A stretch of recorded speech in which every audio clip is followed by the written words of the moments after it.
3 नवंबर 1988 की रात के करीब 2 बजे थे। हिंद महासागर के बीचों बीच बसे एक छोटे से देश में कुछ ऐसा हो रहा था जो दुनिया के किसी भी अखबार में नहीं था। कोई कैमरा नहीं था, कोई रिपोर्टर नहीं था, और उस देश के ज्यादातर नागरिक गहरी नींद में सो रहे थे।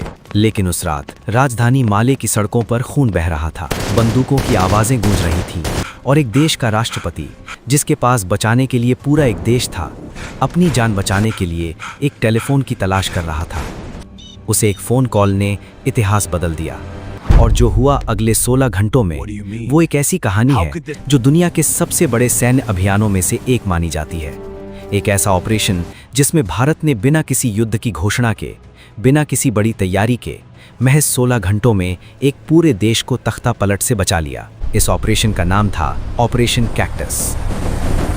पहले थोड़ा समझते हैं कि मालदीव है क्या। अगर आप दुनिया के नक्शे पर नजर डालें तो हिंद महासागर में भारत के दक्षिण पश्चिम में एक बिंदी जैसा दिखता है एक देश, यही है मालदीव। 1200 से ज्यादा छोटे छोटे द्वीपों का एक समूह। इनमें से करीब 200 द्वीपों पर इंसान रहते हैं। 1988 में मालदीव की कुल आबादी थी सिर्फ 2 लाख के आसपास। राजधानी माले, जो खुद एक छोटा सा द्वीप है, वहां रहते थे करीब 50,000 लोग। यानी पूरे देश की फौज कितनी बड़ी होगी आप अंदाजा लगा सकते हैं। मालदीव की नेशनल सिक्योरिटी सर्विस, जिसे NSS कहते थे, में उस वक्त थे महज 1200 जवान, और इनके पास भारी हथियार तो छोड़िए, ढंग की ट्रेनिंग भी नहीं थी। क्योंकि मालदीव एक शांत देश था, टूरिस्ट आते थे, मछलियां पकड़ी जाती थी, राजनीति होती थी, लेकिन युद्ध, वो तो इस देश ने कभी सोचा भी नहीं था। और इसी सोच का फायदा उठाने की तैयारी कर रहा था एक शख्स जो कभी मालदीव का सबसे बड़ा कारोबारी था। उसका नाम था अब्दुल्ला लुत्फी। अब्दुल्ला लुत्फी मालदीव का एक अमीर बिजनेसमैन, कभी सरकार के करीबी, लेकिन 1980 के दशक के मध्य में उसकी और राष्ट्रपति मौमून अब्दुल गयूम की दोस्ती में दरार आ गई। गयूम 1978 से मालदीव के राष्ट्रपति थे, एक पढ़े लिखे इंसान, काहिरा की अल अज़हर यूनिवर्सिटी से पढ़े हुए, लेकिन उनके शासन में भी विरोध था। कुछ लोग मानते थे कि गयूम तानाशाह हैं। उनके खिलाफ पहले भी 1980 और 1983 में तख्ता पलट की कोशिशें हो चुकी थीं, लेकिन दोनों बार नाकाम रही थीं। लुत्फी इस बार अलग रास्ता अपनाना चाहता था। वो समझ चुका था कि अकेले मालदीव के अंदर से ये काम नहीं होगा। उसे चाहिए था एक बाहरी ताकत, एक ऐसी फौज जो माले पर कब्जा कर ले, बिजली की रफ्तार से, इससे पहले कि कोई कुछ समझ पाए। और इसके लिए उसने संपर्क किया श्रीलंका के एक उग्रवादी संगठन से, PLOTE, People's Liberation Organisation of Tamil Eelam. अब यहाँ एक बड़ा सवाल उठता है, एक मालदीवी बिजनेसमैन और एक तमिल उग्रवादी संगठन का क्या रिश्ता? पैसा। लुत्फी ने प्लोट को मोटी रकम दी। रिपोर्ट्स के मुताबिक करोड़ों रुपए की डील हुई। प्लोट के लड़ाके तमिल अलगाववादी थे जो श्रीलंका में लड़ रहे थे, लेकिन 1987 में भारत श्रीलंका समझौते के बाद उनके लिए हालात मुश्किल हो गए थे। उन्हें पैसों की जरूरत थी और लुत्फी को जरूरत थी हथियारबंद लड़ाकों की। ये एक खतरनाक गठजोड़ था। प्लोट के करीब 80 से 100 प्रशिक्षित लड़ाकों को चुना गया।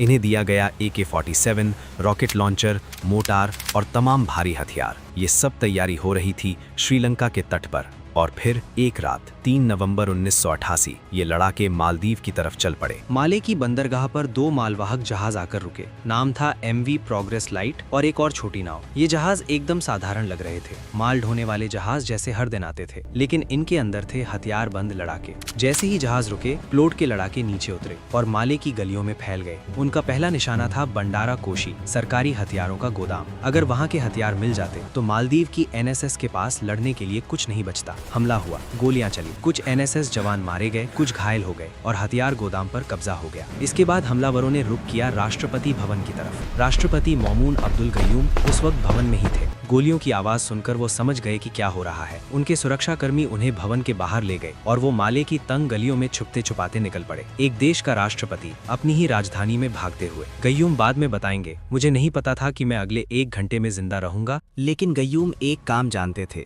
उन्हें फोन करना था, और वो जानते थे किसे करना है।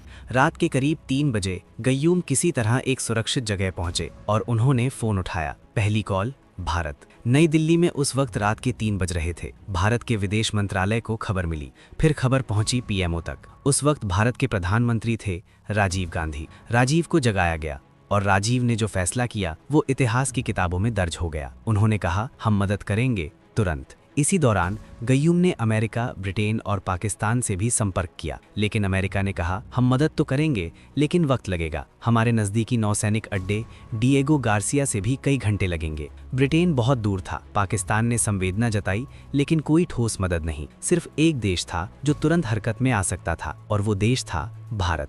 राजीव गांधी ने रक्षा मंत्रालय को जगाया, सेना प्रमुख को जगाया और एक ही आदेश दिया, जितनी जल्दी हो सके। यहां से शुरू हुआ ऑपरेशन कैक्टस। इंडियन एयरफोर्स ने तैयारी शुरू की। आगरा एयरबेस पर IL-76 ट्रांसपोर्ट एयरक्राफ्ट, ये थे भारत के सबसे बड़े मालवाहक विमान उस वक्त। इनमें भरे जाएंगे पैराट्रूपर्स, भारतीय पैराशूट रेजिमेंट के जवान। 50 पैराशूट ब्रिगेड को चुना गया। इनके कमांडर थे ब्रिगेडियर फारूक बुलसारा। साथ में जाएंगी मार्कोस, भारतीय नौसेना के स्पेशल फोर्स, और हवाई सुरक्षा के लिए मिराज 2000 फाइटर जेट, यानी थल, जल, नभ, तीनों मोर्चों पर भारत तैयार हो रहा था। 3 नवंबर 1988 सुबह के करीब 6 बजे आगरा एयरबेस पर हलचल थी। भारतीय पैराट्रूपर्स अपने हथियार, गोला बारूद और सामान लेकर IL-76 विमानों में सवार हो रहे थे। पूरी तैयारी रात भर में हुई, यानी जब आप सो रहे थे तब भारत के जवान तैयार हो रहे थे। कुल मिलाकर 1600 से ज्यादा भारतीय सैनिक इस ऑपरेशन का हिस्सा थे। IL-76 विमान एक के बाद एक टेक ऑफ करने लगे। लक्ष्य था हुलहुले एयरपोर्ट, मालदीव।